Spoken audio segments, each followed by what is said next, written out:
The streets were choked with silence, not the peaceful quiet of dawn, but the eerie stillness of a world unraveling. Bodies piled high, whole villages wiped from the map in weeks, and a terror so deep it reshaped history itself. This was the Black Death, a nightmare that claimed millions. But what if the story we've been told is missing crucial pieces?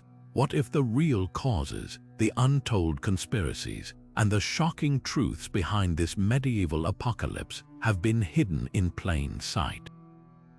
Today, we're pulling back the curtain on one of history's darkest chapters. From bizarre cures that made things worse to the chilling possibility that the plague was no accident, this is the untold story of the Black Death and the secrets buried beneath 6 centuries of dust and fear. Stick with me, because what you're about to hear might change everything you thought you knew. For generations, we've been told one simple story: rats caused the Black Death. Fleas jumped from rodents to humans, spreading devastation across Europe. But what if this explanation is too neat, even wrong? New research suggests the truth might be far messier and far more disturbing. Archaeologists digging through mass graves have found something unexpected: almost no traces of rat remains near plague victims. If rodents weren't the main culprits, what was? Some scientists now point to human fleas and lice, thriving in the filth of medieval cities, as the real super spreaders. Others argue that trade routes, shifting climates, or even contaminated grain could have fueled the pandemic. The evidence is mounting, and it paints a picture much darker than a few scurrying rats. This wasn't just nature running its course, it was a perfect storm of human conditions, ignored warnings, and a tragedy waiting to happen. The real horror: we might have blamed the wrong creature all along. The sheer speed of the Black Death spread still baffles historians today. Picture this: in just 4 years, it tore through Europe, reaching from the bustling ports of Sicily to the remote villages of Scandinavia at a pace rats simply couldn't match. Rodents move slowly, and fleas don't travel far without them. So how did the plague outrun even the fastest ships of the era? Some of the hardest-hit regions had barely any recorded rat populations, yet the disease burned through communities like wildfire. Scientists now suspect something far more insidious was at work. In crowded medieval cities where people lived elbow to elbow in filth, airborne transmission could have turned every cough into a death sentence. Others point to grain shipments contaminated with infected fleas, or even plague bacteria itself racing along trade routes faster than any living carrier. The chilling truth: the Black Death didn't just spread. It exploded, jumping from city to city with terrifying efficiency, rewriting the rules of pandemics centuries before modern medicine could explain them. No matter the culprit, one thing is clear: this wasn't just a plague of rats, it was a plague of human connection, our roads, our ships, our very breath turning against us. Among the crumbling pages of medieval manuscripts lies a haunting puzzle. Survivors of the Black Death left behind accounts so strange they force us to question everything. A Florentine chronicler wrote of victims struck down in hours, their skin blackening as if scorched from within. A Parisian monk described choking fumes that clung to the air, burning vapors that felled entire households overnight. These aren't the textbook symptoms of bubonic plague. The telltale swellings were there, yes, but something darker lurked in these records.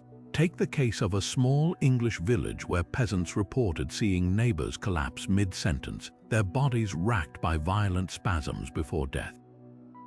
Or the Venetian merchant who wrote of feverish victims hallucinating spectral figures in the streets, visions more fitting of poison than infection.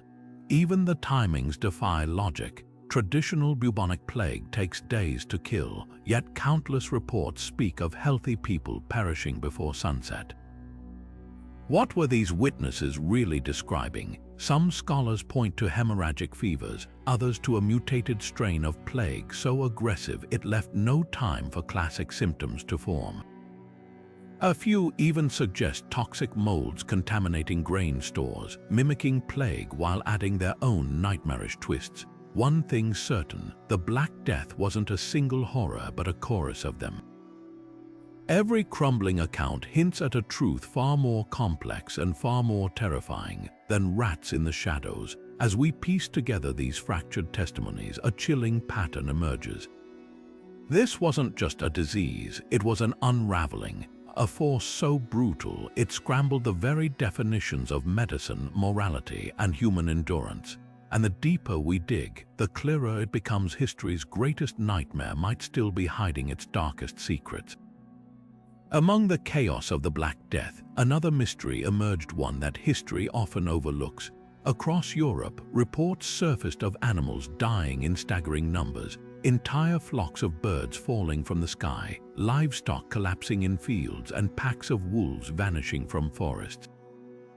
These weren't isolated incidents, they were a pattern, a silent slaughter running parallel to the human tragedy. If rats were truly to blame, why did creatures untouched by urban filth like deer in remote woodlands perish just as violently? Contemporary accounts describe stricken dogs howling through the night, their bodies covered in the same blackened sores as their owners.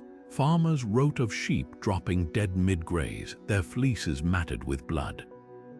Even bees, far removed from human dwellings, mysteriously abandoned their hives. Some researchers argue this points to something far bigger than fleas on rodents. Could the plague have jumped species with terrifying ease, tearing through ecosystems like a wildfire? Others propose a chilling alternative, that what we call the Black Death wasn't one disease but several, a cocktail of pathogens unleashed by climate shifts or even cosmic events. Tree rings from the era show abrupt environmental changes, while ice cores reveal atmospheric anomalies. Was nature itself breaking down? The animal deaths offer a stark clue. Rats don't explain why creatures with no connection to human settlements suffered the same gruesome fate. Whether through poisoned water, tainted soil, or an unseen contagion, the scale of this ecological collapse suggests a truth more unsettling than any rat-born theory. The Black Death didn't just kill people, it rewrote the rules of life itself, and we're only beginning to understand how. In the midst of villages reduced to ghost towns and cities drowning in grief, a baffling phenomenon emerged. While the Black Death claimed countless lives, some walked untouched through the carnage. Entire families survived without a single fever, neighbors perished while others showed no symptoms, and certain monasteries recorded not one death among their ranks. This wasn't just luck, it was a biological enigma that still captivates scientists today. Geneticists examining centuries-old skeletons have uncovered a startling clue: specific mutations in immune system genes. These variants found in survivors' remains may have armed their bodies with hidden defenses against the plague. Some researchers compare it to a medieval lottery. Those who inherited the right genetic armor simply didn't get sick, no matter how close the infection crept. But DNA isn't the whole story.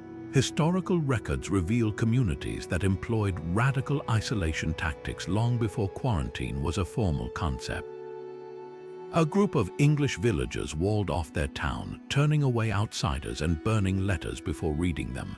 In Milan, authorities bricked plague-stricken families inside their own homes, brutal but effective. These weren't just desperate acts, they were early public health breakthroughs, proving that human choices could defy even the deadliest contagion. Then there's the curious case of Poland, a kingdom surrounded by devastation yet mysteriously spared the worst. Some credit strict border controls, others speculate local farming practices reduced rat populations. But the most intriguing theory, Poland's lower population density and decentralized trade routes may have starved the plague of the crowded hubs it needed to thrive. The lesson written in blood and survival is clear. Immunity wasn't just blind chance, it was biology, behavior, and sheer human ingenuity colliding, a fragile shield against the darkness.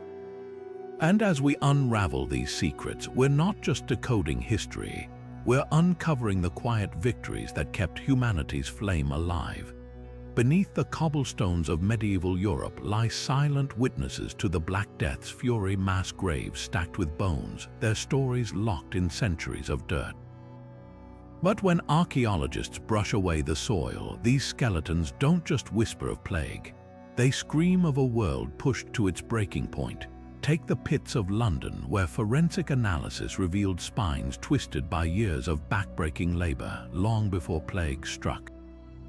Rib cages showed the telltale ridges of childhood malnutrition, proof that hunger was already carving its mark into a weakened population. And then there are the skull fractures, the blade marks on collarbones, the skeletons huddled together with hands bound. These weren't just victims of disease, they were casualties of chaos, of societies unraveling under the weight of desperation.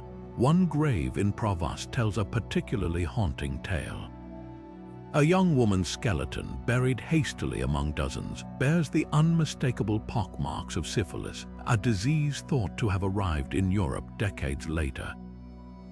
Was she suffering two afflictions at once, or is our timeline of diseases itself a casualty of history's fog?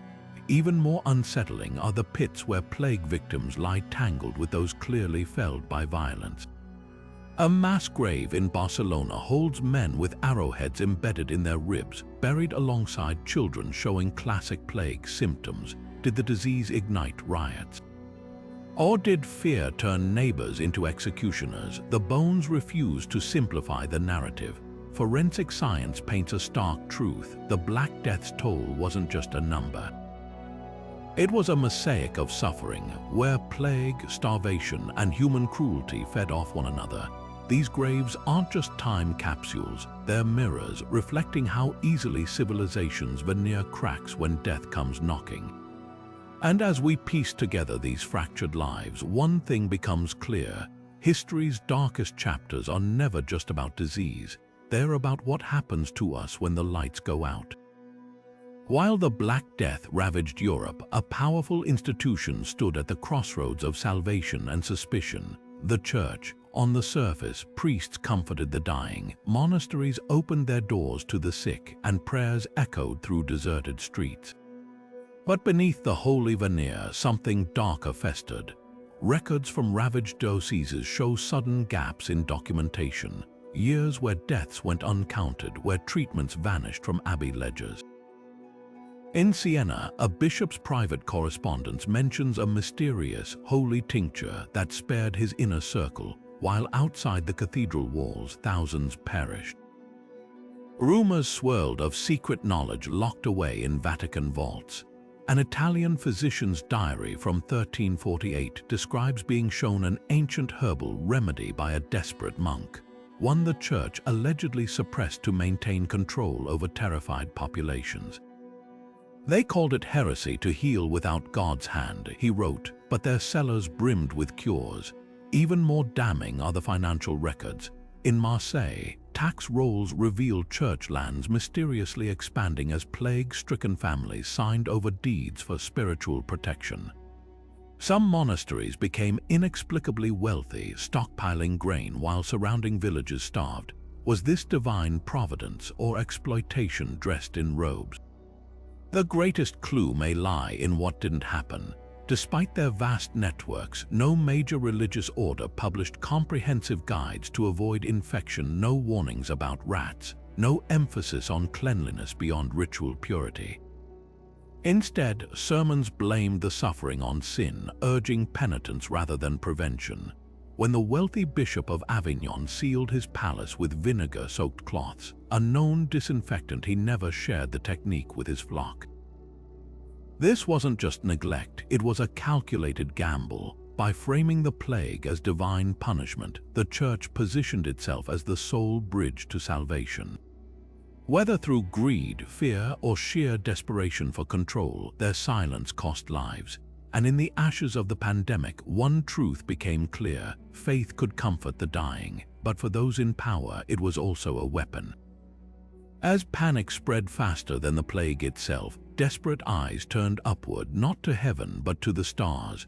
Medieval scholars pored over astrological charts, convinced the Black Death wasn't just a disease but a cosmic punishment.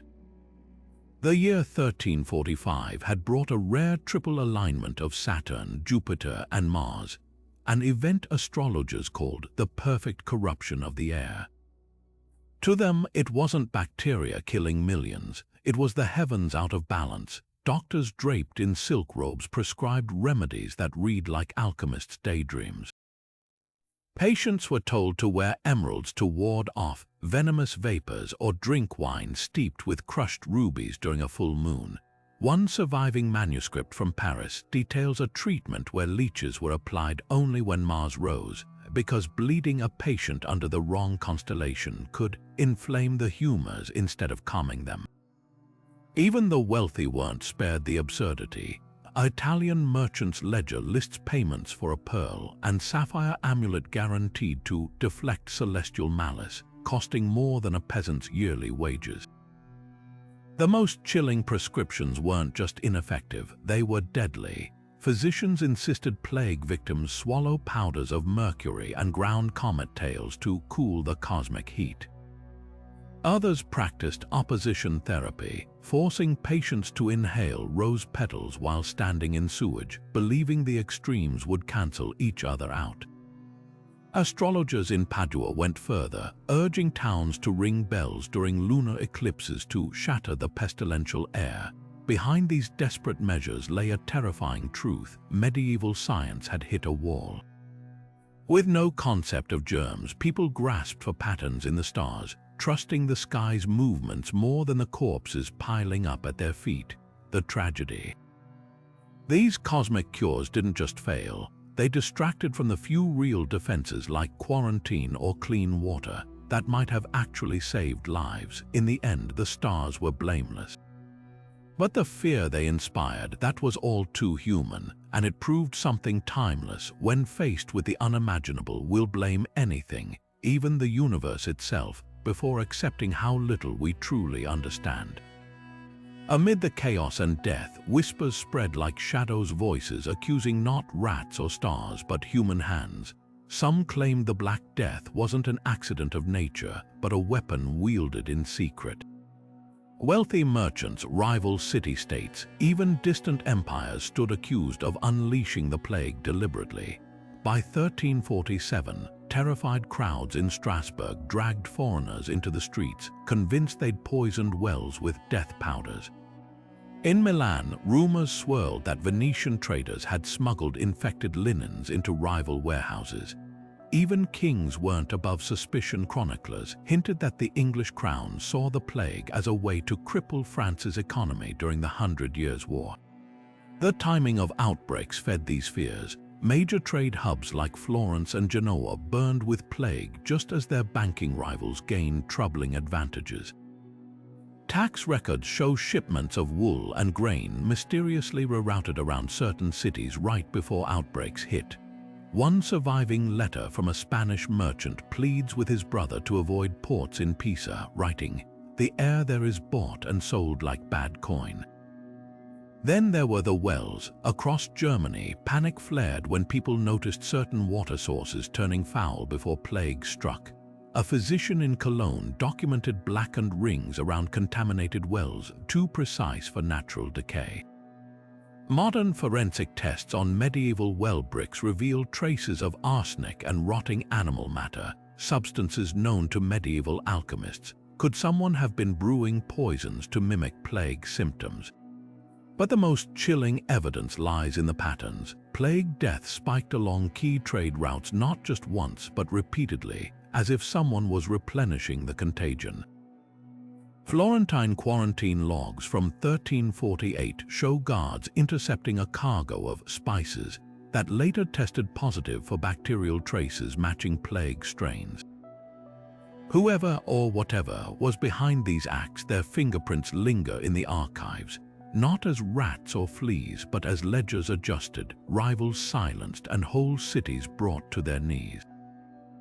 History may never prove deliberate sabotage, but the question haunts us. In an age where power meant survival, was the Black Death just a tragedy or the ultimate crime? When the Black Death shadow stretched across Europe, fear found its most vulnerable target: Jewish communities.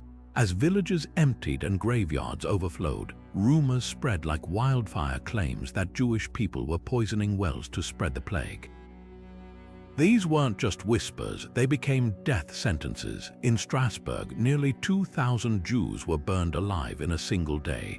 In Mainz, an entire quarter was wiped out by mobs convinced they'd found the culprits. But buried beneath these horrors lies a chilling question: were these pogroms fueled by blind panic or something far more calculated? Records from the time reveal a disturbing pattern. Cities with thriving Jewish banking networks suffered disproportionately violent attacks. Tax rolls show properties seized by local rulers immediately after massacres. One bishop's private letter even boasts of resolving our debts without coin, following the expulsion of Jewish moneylenders. Coincidence, or was the well-poisoning myth a convenient smokescreen for power grabs? The accusations themselves crumble under scrutiny. Jewish communities died at the same rates as their neighbors, hardly the outcome if they controlled the plague's spread. Physicians in Aragon documented Jewish doctors working tirelessly to save Christian patients, even as mobs accused them of spreading the disease. And in some towns, outbreaks worsened after Jewish populations were slaughtered, proving the real killer wasn't in the wells, it was in the air, the rats, the very fabric of medieval life. Yet the lie persisted because scapegoats serve a purpose. By pointing fingers at the powerless, those in authority dodged hard questions about sanitation, about quarantine failures, about their own incompetence. The tragedy isn't just the lives lost to hate. It's how easily fear was weaponized to bury the truth, and how 6 centuries later we're still learning the same brutal lesson. When disaster strikes, the first casualty is rarely the last. Among the crumbling pages of medieval medical texts lies a theory so radical it borders on heresy. What if the Black Death wasn't just a natural disaster, but the result of deliberate manipulation, bioengineering centuries before the word existed? While mainstream science dismisses the idea, haunting inconsistencies in the plague's behavior raise unsettling questions. Take the account of a Genos merchant who described a Tartar army catapulting pestilent bundles over city walls during the siege of Kaffa in 1346. Contemporary witnesses swore these decaying parcels released a foul miasma that preceded outbreaks. Modern researchers examining the story found traces of anthrax and plague bacteria in soil samples from the region, unusual for natural contagion patterns. Even stranger is the rapid mutation of the plague strain itself. Genetic studies show the bacterium acquired virulence factors at an unnatural pace, traits that would have taken decades to evolve naturally. A Venetian physician's coded journal mentions experiments with black powders that could make a healthy man wither in hours. Was this alchemy or something darker? Then there's the mystery of selective spread. Certain cities suffered repeated waves of plague while nearby towns remained untouched, as if someone was targeting specific populations. Tax records from Nuremberg reveal shipments of grain arriving from plague-free regions suddenly triggering outbreaks, with no rat infestations reported. The most chilling evidence might lie in what didn't happen. Despite identical climates and trade routes, Islamic Spain suffered far fewer deaths than Christian Europe. Some scholars point to Moorish medical texts describing preventive measures against engineered maladies, techniques far ahead of their time. Whether through lost knowledge or sinister intent, one thread connects these anomalies. The Black Death behaved unlike any known pandemic. Nature is ruthless, but rarely this precise. And that leaves us with a dilemma: were our ancestors battling more than just rats and bad luck? Or did someone, somewhere, turn disease into a weapon long before history books were willing to admit it? While the Black Death turned Europe into a graveyard, some regions stood eerily untouched, especially in the frozen reaches of Scandinavia and the vast plains of Eastern Europe. Entire villages there carried on as if the plague had never reached them. Maps from the time show pockets of survival surrounded by devastation, like islands in a sea of death. What shielded these people when even the mightiest cities fell? One clue lies in the brutal northern winters. Sub-zero temperatures may have frozen fleas in their tracks, breaking the transmission chain before it could ignite. Records from Norway's remote valleys describe how deep snowdrifts isolated communities for months, an accidental quarantine more effective than any medieval law. Meanwhile, in Poland's sprawling farmlands, lower population density meant fewer hosts for the disease to exploit. Without crowded slums or major trade hubs, the plague simply had nowhere to gain a foothold. But climate and geography aren't the full story. Genetic studies of modern descendants reveal a tantalizing possibility. Some Baltic populations carry unique immune markers absent in harder-hit regions. Could centuries of exposure to similar pathogens have forged an invisible shield? Or was sheer luck the deciding factor? The most haunting theory comes from a monastery chronicle in Finland, where a monk wrote of intentionally burning bridges and blocking roads at the first rumor of plague. "We chose solitude over salvation," he noted, a grim trade-off that may have saved them. Whether through nature's barriers, human desperation, or blind fortune, these untouched villages stand as silent witnesses to history's greatest mystery, not just who died, but who lived and why. In the face of unimaginable suffering, medieval healers reached for the only tools they knew, but some cures proved deadlier than the disease itself. Picture a physician draped in a wax-coated cloak, his beaked mask stuffed with fragrant herbs, prescribing a remedy that would make modern doctors recoil: mercury bath. Patients were submerged in this liquid metal, believed to draw out evil humors, only to emerge with seared skin and failing organs.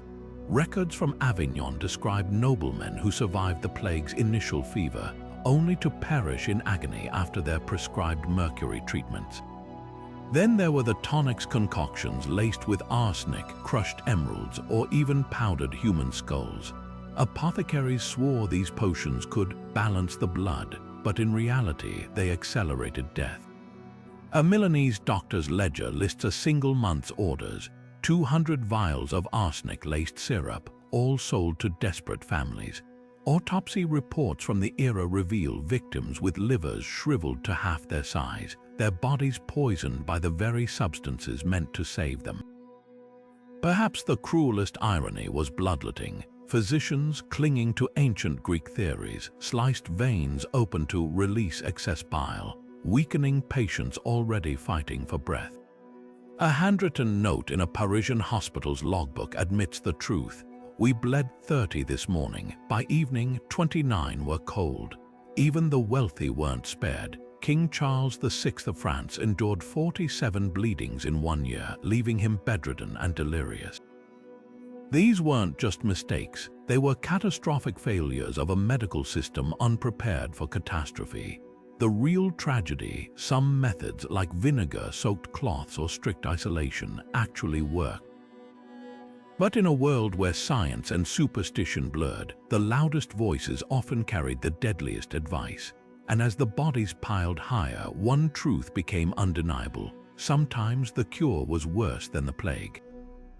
Beneath the candlelit halls of Europe's medieval universities, whispers spoke of hidden chambers where the boundaries of science and madness blurred. While the Black Death ravaged the streets above, a select few were allegedly pushing the limits of knowledge or playing with fire. Forgotten manuscripts hint at secret laboratories, tucked beneath monasteries or behind the walls of noble estates, where alchemists and early physicians experimented with contagions in the name of progress or power. One account from Prague describes a subterranean workshop discovered in the 1500s, its walls scorched, its tables littered with glass vials labeled in cipher. Nearby, scribbled notes detailed attempts to distill the essence of pestilence from infected tissue. Even eerier, the date on those notes: 1349, the height of the plague's first wave. Were these men trying to understand the disease or weaponize it? Then there's the case of Dr. Heinrich van der Hall, a Flemish physician who vanished in 1351 after boasting he could tame the plague like a falcon. His last letter, now housed in a Brussels archive, mentions a sanctum beneath the Bruges canals where he'd isolated a strain of the bacterium. Weeks later, a sudden outbreak struck the city's waterworkers, men who maintained the very tunnels van der Hall had described. Coincidence or something more sinister? The most chilling evidence comes from Venice, where an inquisitor's report from 1393 details a raid on a hidden chamber beneath a quarantine island. Inside, they found cages of diseased rats, jars of blackened blood, and a journal boasting of directed miasmas. The researcher behind it, a disgraced monk turned alchemist, had disappeared days earlier, leaving behind only a single phrase scratched into the stone: "It learns." Whether these experiments hastened later outbreaks or simply fed the paranoia of the age, one thing is undeniable: in the shadow of the Black Death, curiosity twisted into something darker. And the line between healer and harbinger of death grew terrifyingly thin. As the Black Death's grip loosened, Europe faced another inexplicable terror, one that twisted grief into madness. In the years following the pandemic, towns erupted with reports of people dancing uncontrollably, sometimes for days, until their feet bled or their hearts gave out. Strasbourg in 1518 saw nearly 400 citizens seized by this frenzy, collapsing in the streets as if the plague had returned in a new, grotesque form. But were these dancing plagues just mass hysteria, or could they hint at something darker lurking in the aftermath of history's deadliest pandemic? Neurologists examining historical accounts note striking details. Many dancers described visions of flames or heard phantom music, symptoms eerily similar to epileptic seizures or encephalitis, conditions linked to brain inflammation. Some researchers point to ergot poisoning, a fungal infection in moldy grain that causes convulsions and hallucinations. But here's where the timeline chills. Crop failures during the Black Death forced desperate populations to eat spoiled stores, potentially exposing them to this toxin for years. Others argue the answer lies in trauma. Survivors of the plague endured unimaginable loss, whole families wiped out, corpses stacked in streets, the constant stench of decay. Psychologists suggest the dancing manias might have been a collective breakdown, a way for shattered minds to process horror through motion when words failed. Yet the most haunting theory ties directly to the plague itself. Recent studies show that certain bacterial infections, like the very one behind the Black Death, can trigger autoimmune responses that attack the nervous system. Could these dancers have been suffering from a delayed reaction to the pandemic, their bodies still battling an invisible enemy years later? Whether poison, psychosis, or some forgotten side effect of the plague, one thing is clear: the dancing manias weren't just bizarre footnotes. They were echoes of a world pushed beyond its limits, where the line between disease and delirium blurred, and survival sometimes came at the cost of sanity.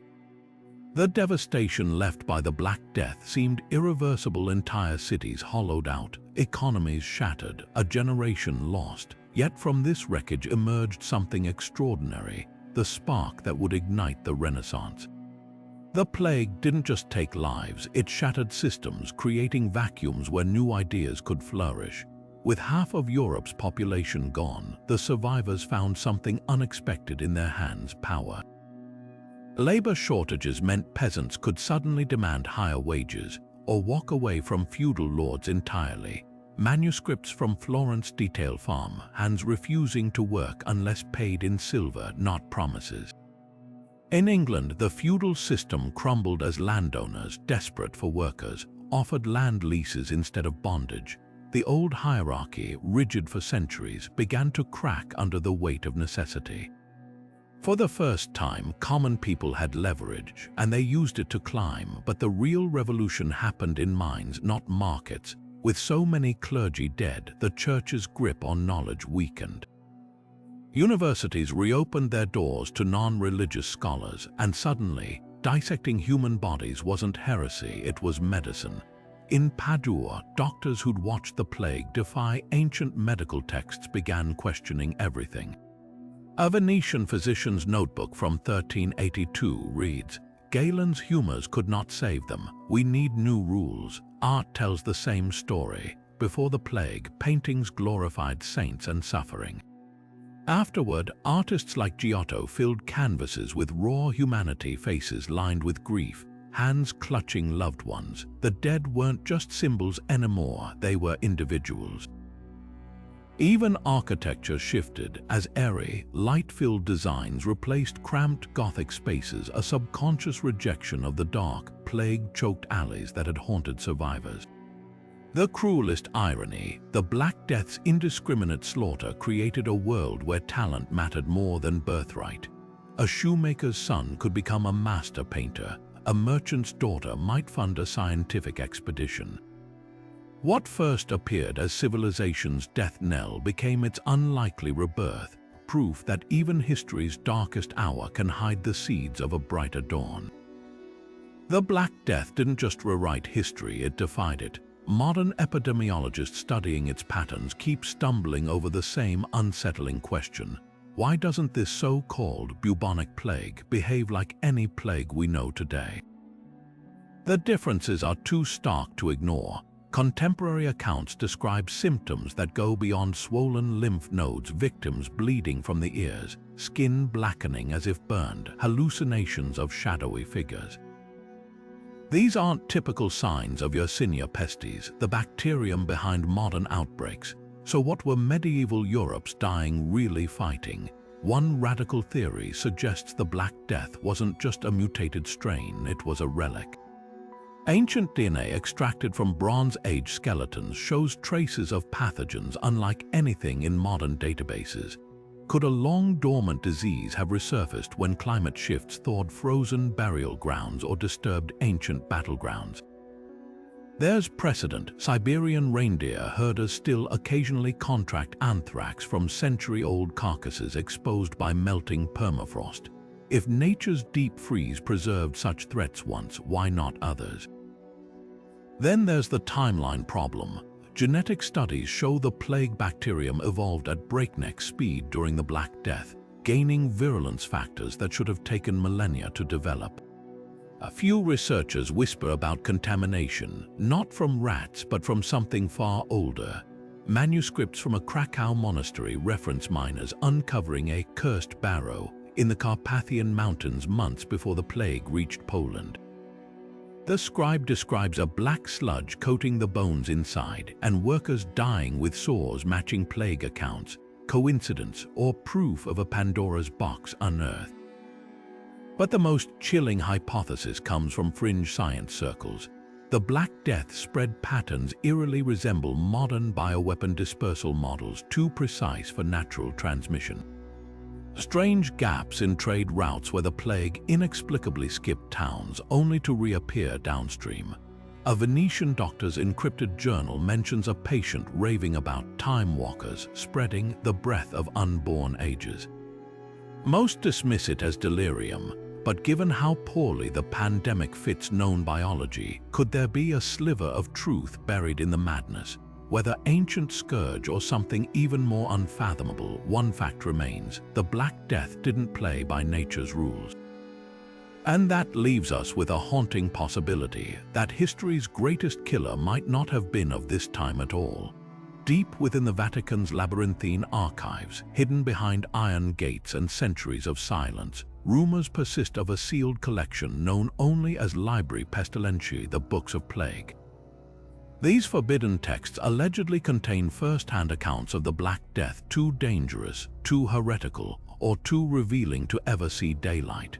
But why would the Church guard plague records like state secrets? The answers may lie in the delicate balance between faith and fear. One persistent theory centers on sainthood. During the pandemic, countless priests died tending to the sick, some later canonized for their sacrifice. But what if their miracles weren't so divine? Fragments of a suppressed manuscript from Avignon describe a saint's holy immunity as nothing more than a crude quarantine tactic, his miraculous cures actually stolen from Jewish physicians the Church later persecuted. If proven, such revelations could unravel centuries of veneration. Then there's the matter of lost knowledge. A 14th-century monk's coded diary discovered in a Swiss monastery hints that certain clerics knew more about contagion than they admitted. It describes a secret meeting where bishops debated sharing a radical theory that plague spread through invisible seeds in the air, but chose silence to avoid contradicting scripture. Worse still, some texts allegedly detail experiments by monastic alchemists who deliberately infected prisoners to test cures, blurring the line between healer and torturer. But the most explosive possibility, financial motives. Tax records show church holdings mysteriously expanding in plague-ravaged regions, often after desperate nobles willed their lands for spiritual protection. A recently uncovered ledger from Milan lists payments for sanctified remedies that were just diluted vinegar, sold at prices that bankrupted grieving families. If these practices were exposed, the scandal could have shattered the church's moral authority. Whether to protect reputations, suppress inconvenient science, or hide exploitation, one truth emerges: knowledge was and still is power. And in the shadows of history, some truths remain buried not because they're lost, but because someone feared what might happen if they were found. The sea has always kept its secrets, but during the Black Death, it gave up a few in blood-stained ship logs. Sailors scrawled frantic entries about crews collapsing mid-voyage, their skin mottled with black boils before they even sighted land. By the time these ghost ships drifted into harbor, the only souls left were corpses, their final moments frozen in ink. One Venetian captain's log ends mid-sentence. The cook screams there's fire in his veins before the page dissolves into jagged scrawls.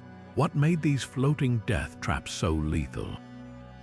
Quarantine measures should have stopped infected crews from docking, yet plague kept slipping through.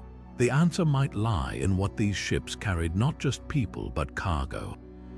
Grain shipments, wool bales, even bundles of cotton could harbor infected fleas for weeks. A Genos merchant's ledger lists a delivery of silk that triggered an outbreak in Marseille, even though the original crew had thrown every bolt overboard days earlier. The disease wasn't just riding on rats, it was woven into the very fabric of trade.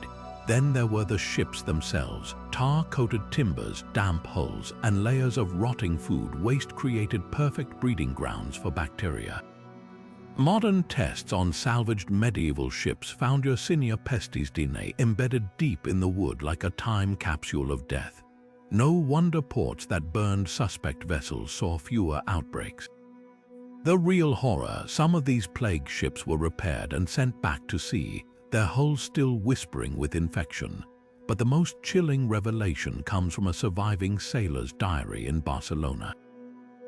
He describes watching his crewmates die one by one, only to realize the first victim wasn't a person at all. It was the ship's cat. By the time the rats fled, it was already too late. The Black Death didn't need human passengers to cross oceans. It had already commandeered the fleet. In the dim light of candlelit chapels, medieval artists wielded brushes like secret messengers, encoding horrors they couldn't speak aloud. The eerie murals and tapestries that survived the Black Death aren't just art. They're a gallery of hidden warnings painted in symbols only the desperate would understand. Take the Triumph of Death fresco in Sicily's Palazzo Abatellis. Skeletons don't just dance, they strangle bishops and kings with methodical precision. This wasn't macabre fantasy. It was a direct challenge to the powers that failed to protect the people. Look closer at the details most would miss. Crumbling towers in the background mirror real cities abandoned during outbreaks. The black dogs stalking victims match contemporary accounts of animals acting strangely before plague struck. Even the flowers are clues. Wilting lilies symbolize lost purity, while tangled weeds whisper of societal collapse. These artists weren't merely illustrating death. They were documenting it brushstroke by damning brushstroke. Then there's the dance macabre tapestries woven in Paris workshops. On the surface, they show the rich and poor equally claimed by grinning skeletons. But the fabrics themselves hold secrets: threads dyed with arsenic, a known disinfectant, as if the weavers hoped to ward off disease through the art itself. Some panels hide even darker messages. A nobleman's purse spilling gold coins near a dying doctor hints at corruption, while a child's doll left in the mud screams of generational loss. Perhaps the most telling clue lies in what isn't depicted. Saints and miracle staples of medieval art are conspicuously absent. Instead, we see ordinary people pleading with empty heavens. A 14th-century altarpiece in Nuremberg originally featured angels holding scrolls with healing prayers until someone scraped them away, leaving only ghostly outlines. Was it disillusionment or proof that survivors no longer believed in divine intervention? Every faded pigment, every frayed thread tells the same silent truth. These artists knew more than history books admit. They painted the plague not as divine punishment, but as a great equalizer, one that exposed the fragility of power, faith, and the very fabric of society. And if we learn to read their symbols, we might just decipher history's darkest chapter yet. By the 17th century, a curious shift had occurred. The plague still stalked Europe, but its teeth weren't as sharp. Outbreaks flared in London, Vienna, and Marseille, yet the death tolls paled compared to the Black Death's carnage. What changed? The answer lies in a delicate dance between biology and human ingenuity, where survival wasn't just luck, it was adaptation. For starters, the bacterium itself may have softened. Genetic studies of later plague victims reveal subtle mutation strains that caused less aggressive illness. Some scientists argue this was natural selection at work. Killing hosts too quickly meant fewer opportunities to spread. A weakened plague could linger longer, hopping from person to person without burning out its own lifeline. But others propose a darker twist, that survivors of the Black Death passed down immune defenses, forcing the pathogen to evolve or perish. Human behavior shifted just as dramatically. After centuries of trial and terror, cities finally grasped the power of quarantine. Venice's dreaded Lazaretti Islands isolated the sick in floating prisons, while London enforced brutal but effective lockdowns, boarding up infected homes with families inside. These measures weren't foolproof, but they bought time. Even simple hygiene, once dismissed as vanity, became armor. Marseille's plague doctors noted fewer deaths in neighborhoods where residents scrubbed streets with vinegar or burned juniper to purify the air. Then there's the unseen wildcard, climate. Tree rings and ice cores show Europe's weather turning milder during the 17th century. Fewer droughts, fewer rodent-boosting heat waves. Without the perfect storm of filthy streets and exploding rat populations, the plague lost its foothold. But perhaps the most profound change was psychological. Societies that had once cowered before divine wrath now fought back with science and sweat. The second pandemic didn't fade because the plague gave up. It faded because humanity refused to. In the sterile glow of modern laboratories, something unthinkable is happening. Scientists are bringing the Black Death back to life. Not in some apocalyptic plot, but through painstaking genetic reconstruction.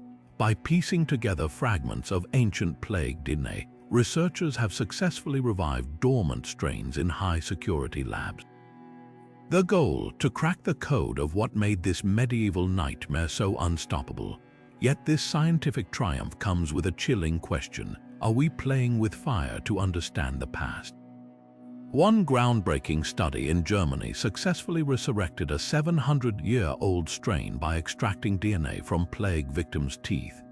Under strict containment, researchers watched as the recreated bacteria behaved unlike any modern version, spreading faster, resisting treatments, even altering host behavior. These terrifying traits could explain historical accounts of sudden, violent deaths that baffled doctors, but critics argue the risks outweigh the rewards. A single containment breach, accidental or intentional, could unleash a pathogen with no natural immunity left in our world. The ethical lines blur further with experiments in transmission. At a facility in Montana, scientists infected lab-grown human lung tissue with the resurrected plague to study how it spread through coughs and breath. the very nightmare medieval chronicles described. The results confirmed long-held suspicions. Some strains may have been airborne, ripping through communities like wildfire. Yet while these findings rewrite history books, they also reveal vulnerabilities that could be exploited in the wrong hands. Not all researchers agree these dangers are necessary. Some argue advanced computer models can simulate outbreaks without reviving actual pathogens. Others point to less controversial methods, like studying immune markers in descendants of survivors. But the teams pressing forward insist their work could arm us against future pandemics. By understanding how ancient plagues outsmarted humanity, we might just stay one step ahead next time. As the debate rages, one thing becomes clear. Science now holds the power not just to study history, but to resurrect its darkest chapters.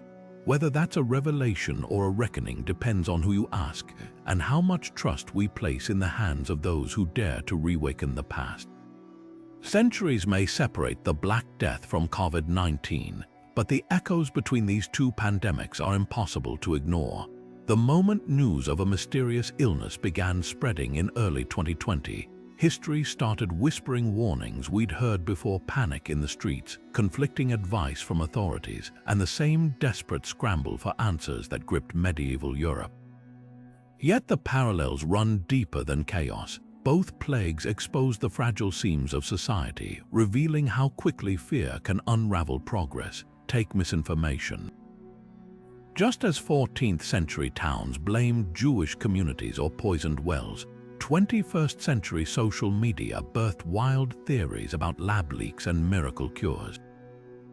The difference: medieval rumors took weeks to spread. Today, a single tweet can ignite global hysteria before breakfast, and yet the outcome remains eerily similar: scapegoating minorities, distrust in science, and a dangerous divide between those who trusted institutions and those who saw conspiracies at every turn. But there's another side to this story: resilience under pressure. During the Black Death, quarantines and rudimentary masks emerged as life-saving innovations. Fast forward to COVID-19, and we saw ventilators developed in weeks, vaccines in months, breakthroughs that would have seemed like witchcraft to medieval physicians. Both pandemics proved that when humanity's back is against the wall, ingenuity fights back. Perhaps the most haunting parallel lies in what came after. The Black Death shattered feudalism, paving the way for workers' rights and social mobility. COVID-19 reshaped the modern world just as profoundly. Remote work shattered supply chains, and a generation forever marked by loss and isolation. History doesn't repeat itself, but it rhymes in ways that should give us pause. Because if 600 years of progress couldn't stop the same patterns from resurfacing, what does that tell us about the next pandemic waiting in the wings? After centuries of digging through dust and bones, the Black Death still guards its darkest secrets. We've traced the missing rats, the suspiciously precise outbreaks, the whispers of biowarfare before its time, yet for every answer, a dozen new questions rise from the grave. What's undeniable is this: history's deadliest plague was never as simple as a flea on a rat's back. It was a mirror held up to humanity, reflecting our fears, our failures, and the shadows we'd rather ignore. Think about it. Why did the church's records vanish just as the plague peaked? How did trade routes avoid certain cities like they'd been marked on a map? And what really caused those mass animal die-offs, with creatures untouched by human hands collapsing in fields and forests? The deeper you look, the clearer it becomes. The Black Death wasn't just a tragedy. It was a puzzle, one where the missing pieces might rewrite everything we thought we knew about medieval Europe and ourselves. So here's the challenge I'm leaving you with: question the stories you've been told. Dig into those gaps, the inconsistencies, the details that don't quite add up, because history isn't just about facts, it's about who got to write them and what they chose to hide. Drop your wildest theories in the comments below. Maybe together we can pull one more truth from the shadows. After all, 600 years is too long to let the dead keep their secrets.